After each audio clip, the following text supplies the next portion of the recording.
Bienvenue à Link Internationally, un podcast multilingue qui nous donne l'occasion de développer une vision internationale de l'œuvre de Dieu et de créer du lien pour le royaume de Dieu.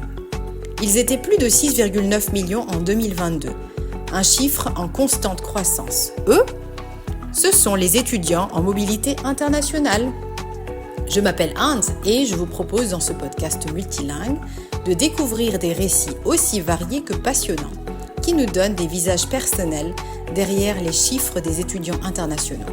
Ces récits nous permettent d'élargir notre perspective de ce que Dieu fait dans le monde à travers ses mobilités étudiantes. Bienvenue dans ce nouvel épisode. Aujourd'hui, je suis ravie d'accueillir Anaëlle qui vient de l'île Maurice. Bien sûr, Maurice est célèbre pour ses plages et son tourisme de luxe, mais aujourd'hui, on va découvrir son parcours, ses expériences à l'étranger et comment tout cela a façonné sa foi et sa vie plus largement. Bonjour Anaëlle et un grand merci d'être avec nous aujourd'hui. Bonjour, merci beaucoup de m'accueillir. Merci. Alors commençons par ton île natale. Au-delà des plages et des lagons magnifiques, comment tu décrirais Maurice à quelqu'un qui n'y est jamais allé? Alors, c'est vrai que Maurice est très connu, surtout pour ses plages. C'est la première chose qu'on voit sur Internet quand on cherche l'île Maurice. Mais il faut savoir que l'île Maurice, c'est en effet une petite île qui se trouve pas très loin de Madagascar. Et c'est une île vraiment très riche en termes de paysages aussi. On a de beaux, c'est vrai qu'on a de belles plages, mais aussi on a de beaux paysages avec des montagnes, etc. Mais néanmoins, c'est pas non plus un pays trop sous-développé. C'est quand même assez bien développé, je dirais, et que quand même, on a une population de près de 1,3 million de personnes, qui est pas mal. Donc, c'est un pays vraiment riche et divers aussi en termes de culture par rapport aux gens qui y habitent. On a plusieurs habitants de différentes religions, de différents parcours ethniques aussi. Et c'est vraiment un beau pays à vivre en vrai. Ah oui, merci beaucoup. Je pense que ça donne envie à tous les auditeurs d'aller faire un tour à l'île Maurice. En tout cas, tes journées, Anaëlle, quand tu étais enfant ou adolescente, comment ça se Mhm. passait la vie là-bas? Alors, à Maurice, je dirais que en tant qu'enfant, on est très, enfin, disons que pas la plupart des gens, ils mettent beaucoup d'importance sur l'éducation. Du moins, je sors d'une famille qui met beaucoup d'importance sur mon éducation dès ma plus jeune enfance. Donc, dès l'école primaire, on est assez encadré à l'école et surtout au niveau des écoles publiques. On reçoit une éducation de base qui sort d'un système anglais. Donc, on est vraiment bien exposé à tout ce qui est système éducatif anglais et on apprend déjà à être bilingue et disons 7 ans, 8 ans.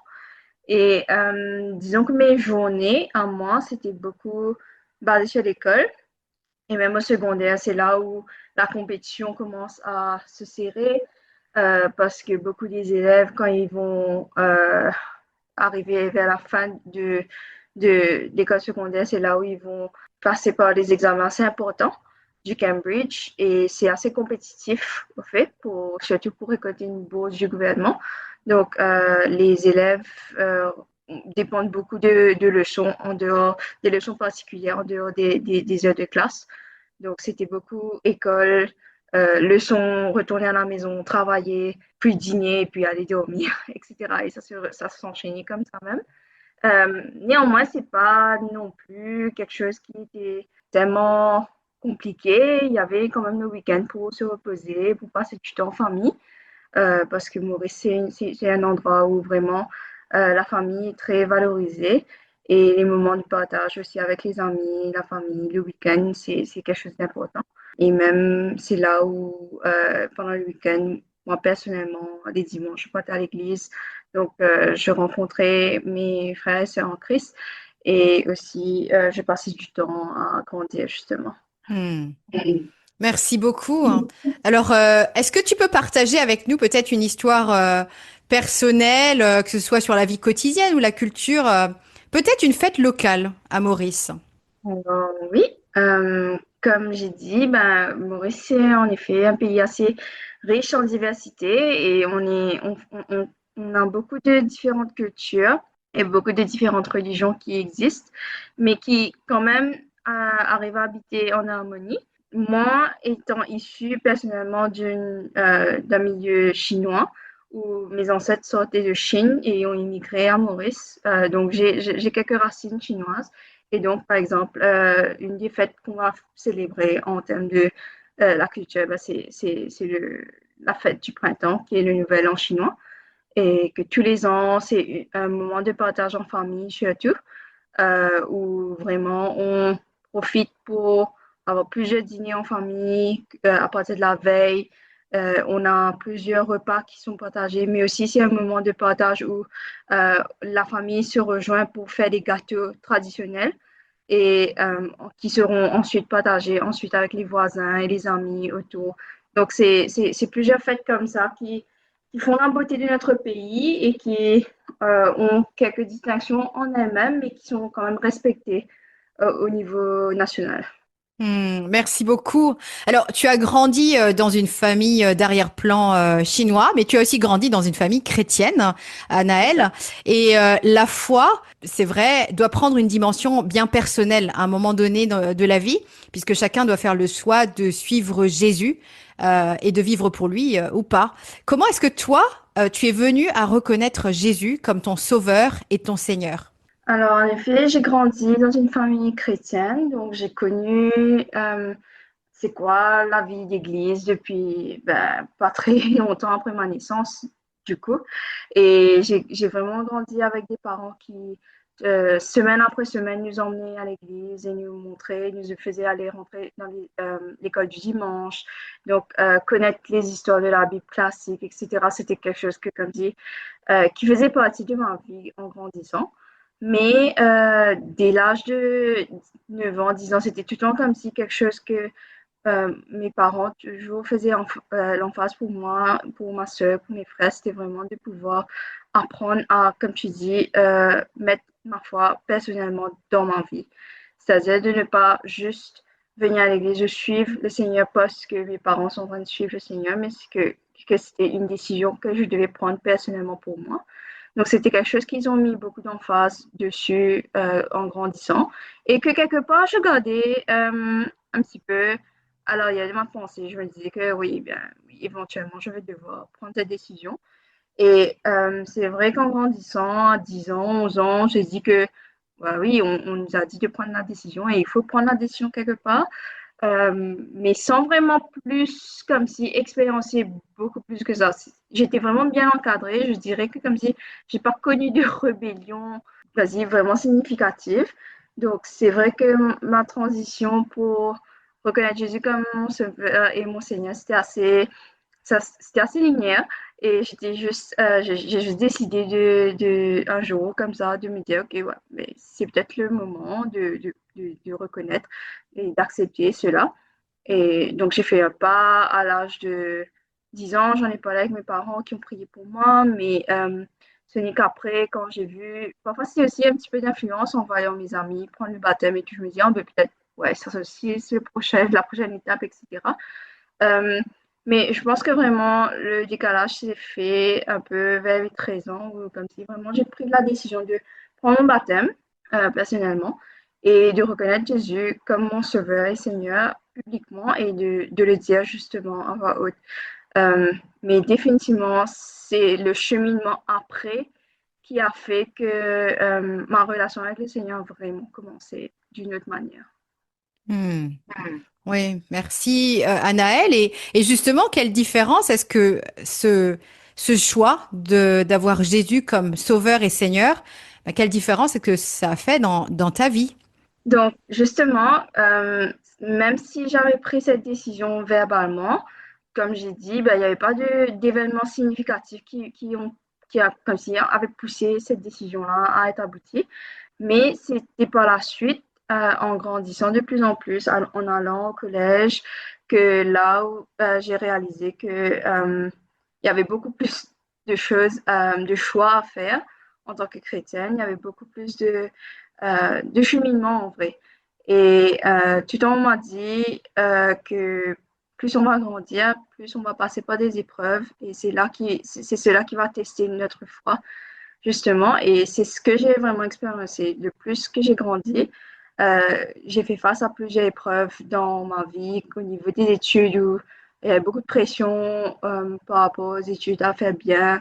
Il y avait beaucoup de relations brisées, etc. Mais comme si c'est ces moments-là qui ont vraiment renforcé ma foi parce que c'est là où j'ai vraiment appris à cultiver une relation avec Jésus et vraiment à lui faire confiance, à dépendre de chez lui surtout et à vraiment expériencer son amour pour moi et sa fidélité aussi.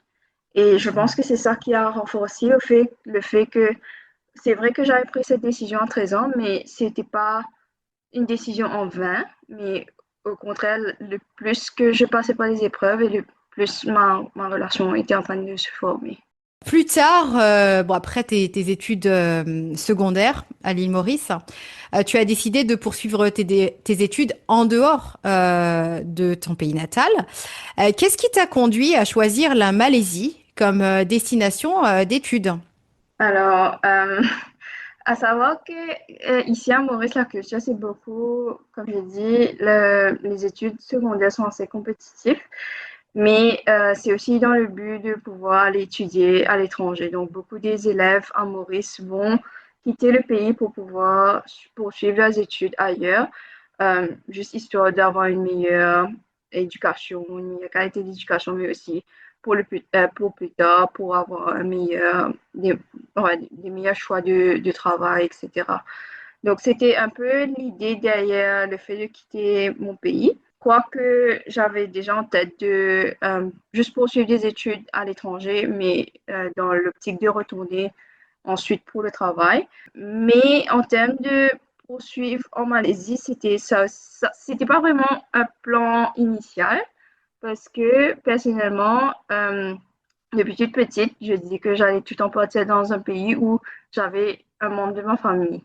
Donc, ça se résumait beaucoup au Canada, en Angleterre ou en France. Et c'était tout le temps ces choix-là que, comme si je me disais, ah ouais, ben, si c'est sûrement ça que je voudrais faire. Et quand j'ai fini mes études du secondaire, j'avais raté la bourse qui a été donnée par le gouvernement pour quelques places, ce qui faisait que ben, j'ai raté une chance comme dit, d'avoir une bonne bourse pour pouvoir financer mes études en dehors. Et pour moi, c'était un peu une frustration, mais c'était aussi quelque chose qui m'a permis de vraiment chercher la face de Dieu sur où est-ce qu'il m'appelait euh, à aller étudier. J'avais commencé mes démarches pour l'Angleterre, j'avais déjà commencé à faire mes applications, à faire toutes les démarches et tout, et j'allais de l'avant jusqu'au jour où on m'a dit que, bah, tu sais, tu n'auras pas de bourse même là-bas, l'université ne va pas pouvoir t'accorder, et ça devenait comme si un stress un peu financier, disons, pour moi, parce que je ne voulais pas faire de mes parents comme si avoir un genre de fardeau financier. Et en même temps, je pense que le fait que mes parents ont vu mon stress, ben, ils ont recherché un petit peu en dehors et là, ils sont tombés sur la Malaisie. Et en voyant un des programmes qu'une université offrait, ils m'ont dit, ben, ça paraît assez calé, ça paraît assez intéressant. Et exactement, effectivement, quand je regardais tous les modules, c'est exactement tout ce que je voulais faire. Sur papier, tout paraissait tellement beau et le prix était carrément un tiers du prix que j'allais payer en Angleterre. Donc, quelque part, c'est ça qui m'a montré que, au fait, Dieu était en train d'ouvrir une porte pour moi là-bas. Et en l'espace d'une semaine, j'ai carrément changé de décision et j'ai renoncé à toutes mes démarches pour l'Angleterre. J'ai foncé vers la Malaisie. Et c'est un petit peu ça mon histoire de comment j'ai décidé d'aller là-bas au final. Ah oui, finalement, c'est pas le plan A, même pas le plan B, c'est un changement de trajectoire inattendu. En tout cas, c'est Complètement, vrai oui. que c'est ce qui est beau avec le Seigneur, c'est qu'on sait il était déjà en Malaisie, et nous, en fait, on le suit. Alors, en quoi est-ce que la Malaisie, c'était différent de Maurice, hein? La Malaisie, c'est assez similaire à l'île Maurice en vrai, parce que il y a tellement de diverses cultures, de différents groupes ethniques, un petit peu comme l'île Maurice, qui a fait que je ne sentais pas autant de différences.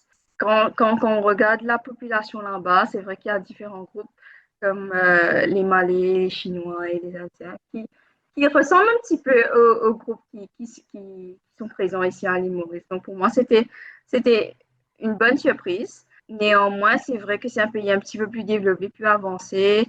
Ils ont plusieurs facilités et là-bas, la religion majeure, c'est surtout l'islam. Donc, on voyait un petit peu la présence et l'importance pour eux qu'ils avaient dans cette religion-là. Ne serait-ce que d'aller au supermarché, de voir les sections halal et tout, que comme si à Maurice, c'est vraiment plus ouvert, disons. Donc, pour moi, c'était ça la différence. Comme je vois que ils accordaient beaucoup d'importance, mais quand même, ils avaient un certain sens de respect envers les autres cultures, envers les autres personnes de différentes religions.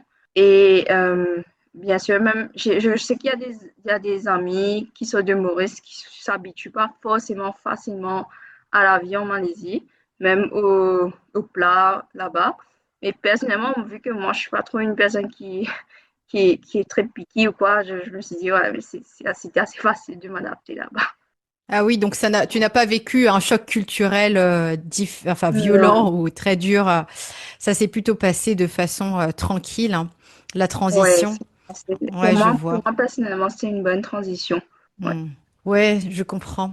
Alors, être loin de chez soi, ça peut vraiment tester notre foi. Comment est-ce que tu as nourri ta foi pendant ton séjour en Malaisie? Est-ce que tu as vécu des moments où tu as vraiment senti et tu as vu Dieu à l'œuvre de façon claire? Oui, il faut savoir aussi que quand j'étais en Malaisie, c'était pendant la période de 2019 à 2021 et c'était justement dans la même saison que Covid a Hmm. impacté le monde. Donc c'était vraiment un temps où on faisait face à l'incertitude des choses, à quelque part une inquiétude de ne pas savoir ce qui va se passer. Donc, mon parcours à l'université était très atypique dans ce sens où j'ai commencé normalement comme une étudiante normale, mais après, je me suis fait face à faire trois quarts de mes études enfermées dans mon appartement en Malaisie. Donc, c'était vraiment quelque chose qui m'a beaucoup testé en termes de vivre dans la solitude, vivre surtout loin de mes parents, de ma famille, de mon île, de mes proches. C'était quelque chose qui était dur, mais c'était aussi une tellement belle expérience parce que c'est ça qui m'a permis de me retrouver plus proche de Dieu. C'était pendant des moments de Covid que vraiment ça m'a permis d'avoir des moments euh, d'études bibliques personnelles à la maison où je rentrais vraiment dans la présence de Dieu, où je partageais vraiment tout ce que j'avais besoin de partager et je criais au Seigneur, surtout face aux incertitudes. Euh, et c'était même pendant cette période-là même que j'ai réussi à lire la Bible complètement de la couverture à l'autre couverture, comme si c'est vraiment un moment dans ma vie où j'ai bien nourri ma foi et j'ai appris à dépendre sur Dieu jour après jour et j'ai su vraiment lui faire confiance sur chaque étape de ce confinement et de voir aussi ma proximité avec Dieu grandir au fait. Merci beaucoup. Alors, en tout cas, pour finir, Anaëlle, hein, parlons aux étudiants qui s'apprêtent à vivre une expérience similaire à la tienne, donc qui vont partir à l'étranger, qui vont quitter leur pays. Quels conseils est-ce que tu donnerais à ceux qui partent étudier en Malaisie ou dans un autre pays? Alors moi, si j'ai besoin de donner un conseil aux étudiants qui décident d'étudier en dehors de leur pays, je dirais d'abord de profiter au maximum de ces expériences. C'est aussi un moment pour pouvoir découvrir un nouveau pays et découvrir la création de Dieu dans d'autres façons. Et je pense que il faudrait vraiment encourager les étudiants à ne pas prendre ces expériences comme quelque chose d'appréhensif, mais au contraire de le vivre en pleine vie, au fait, de faire confiance à Dieu qu'il va au-devant d'eux et que si jamais il les a envoyés dans ces endroits-là, c'est que forcément il a un plan pour eux. Un grand merci Anaëlle d'avoir partagé ton parcours de vie, de nous avoir permis de connaître davantage l'île Maurice et aussi pour tes conseils pour les étudiants qui se préparent à partir à l'étranger et que le Seigneur te bénisse. Merci encore. Merci beaucoup. Merci d'avoir été avec nous aujourd'hui. J'étais ravie de pouvoir partager ce récit d'Anaëlle avec vous. Alors, si cet épisode vous a touché ou vous fait réfléchir, partagez-le avec quelqu'un autour de vous. Il peut aussi parler à quelqu'un d'autre. N'oubliez pas de vous abonner pour ne rien manquer. De nouveaux épisodes sortent chaque lundi. Le 1er et le 3e lundi en anglais, le 2e et le 4e en français. Et lorsqu'il y a un 5e lundi, dans un mois, vous aurez un épisode en espagnol ou en portugais. Merci encore pour votre écoute et rendez-vous très vite pour un nouvel épisode.